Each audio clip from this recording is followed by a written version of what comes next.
আসসালামু আলাইকুম এভরিওয়ান, কেমন আছেন আপনারা সবাই? একদমই রসালো, জুসি, তেল ছাড়া অল্প মশলায় তৈরি এই কাঁচা আমের আচারগুলো তৈরি করে রোদে দেওয়ার ঝামেলা ছাড়াই এই আচারটি আপনারা সংরক্ষণ করে রাখতে পারবেন। চলুন তাহলে কথা না বাড়িয়ে রেসিপিটি দেখে আসি। আচার বানানোর জন্য এখানে আমি 1 কেজি আম নিয়েছি। আমগুলোর খোসা ছাড়িয়ে খুব ভালোভাবে ধুয়ে পরিষ্কার করে নিয়েছি। এইবার আমগুলাকে মাঝখান থেকে কেটে 2 ভাগ করে নিব। এই আচারটা তৈরি করতে গেলে আমগুলাকে এভাবেই কেটে নিতে হবে, চিকন করে কেটে নেওয়া যাবে না। এইবার একটা করে আমের টুকরা নিব আর একটা নাইফের সাহায্যে এরকম চিকন চিকন করে কেটে নিব।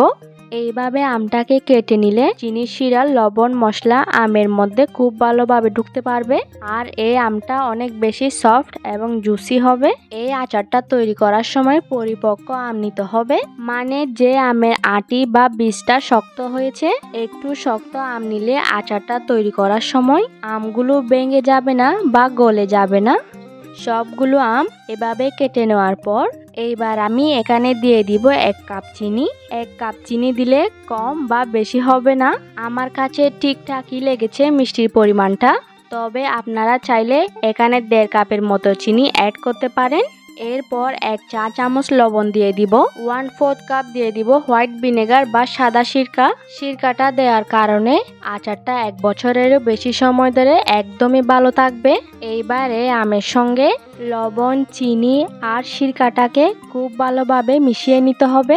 এগুলো ভালো করে মিশিয়ে নেওয়া হয়ে গেলে আমি কিছুক্ষণের জন্য এগুলাকে একটা সাইডে রেখে দিব, চিনিটা সম্পূর্ণভাবে গলে যাওয়া পর্যন্ত। এরই মধ্যে আচারের সঙ্গে দেওয়ার জন্য আমি একটা মশলা তৈরি করে নিব। প্রথমে আমি প্যানের মধ্যে নিয়ে নিব 3টা শুকনা মরিচ, এরপর নিয়ে নিব 2টা দারুচিনি, 3টা এলাচ, 1/4 টিস্পুন দিয়ে দিচ্ছি কালো জিরা। এইবার অনবরত নেড়ে ছেড়ে এগুলাকে আমি কিছুক্ষণের জন্য ভেজে নিব। চুলার হিটটাকে লোতে করে রেখে মশলাগুলোকে হালকা করে ভেজে নিব। এই মশলাগুলো একদমই ভেজে পুড়ে ফেলানো যাবে না, তাহলে কিন্তু আচারের টেস্টটা পুরোটাই নষ্ট হয়ে যাবে। মশলাগুলো ভাজা হয়ে গিয়েছে, আমি চুলা থেকে নামিয়ে মশলাগুলোকে আধ ভাঙা করে নিব। এইগুলোকে একদমই গুঁড়ো করা যাবে না।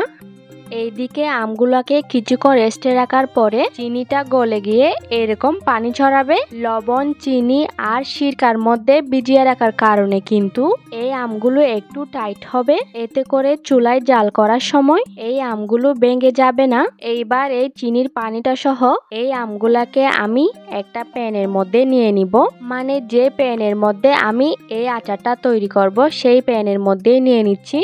চুলার হিটটাকে হাই মিডিয়ামে রেখে এগুলাকে জাল করে নিয়েছি। যেই চিনিগুলো গলেনি সেই চিনিগুলো গলে যাওয়া পর্যন্ত এইগুলোকে একটু নেড়ে চেড়ে মিশিয়ে নিচ্ছি।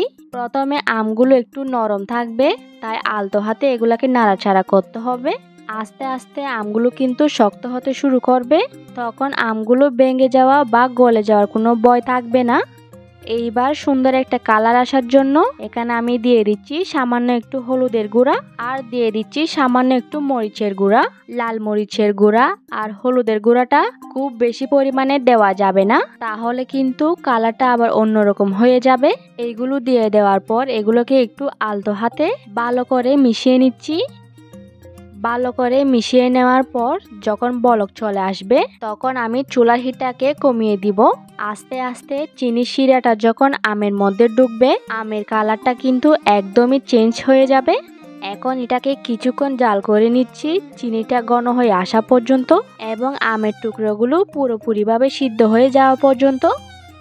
দেখতেই পাচ্ছেন আমের টুকরোগুলো পুরোপুরিভাবে সিদ্ধ হয়ে একদমই স্বচ্ছ হয়ে গেছে এবং চিনির শিরাটাও কিন্তু আগের তুলনায় কিছুটা ঘন হয়ে এসেছে। এই পর্যায়ে আমি এখানে দিয়ে দিচ্ছি আচারের জন্য যে মশলাটা তৈরি করে রেখেছিলাম, ওইখান থেকে 1 চা চামচ দিয়ে দিব।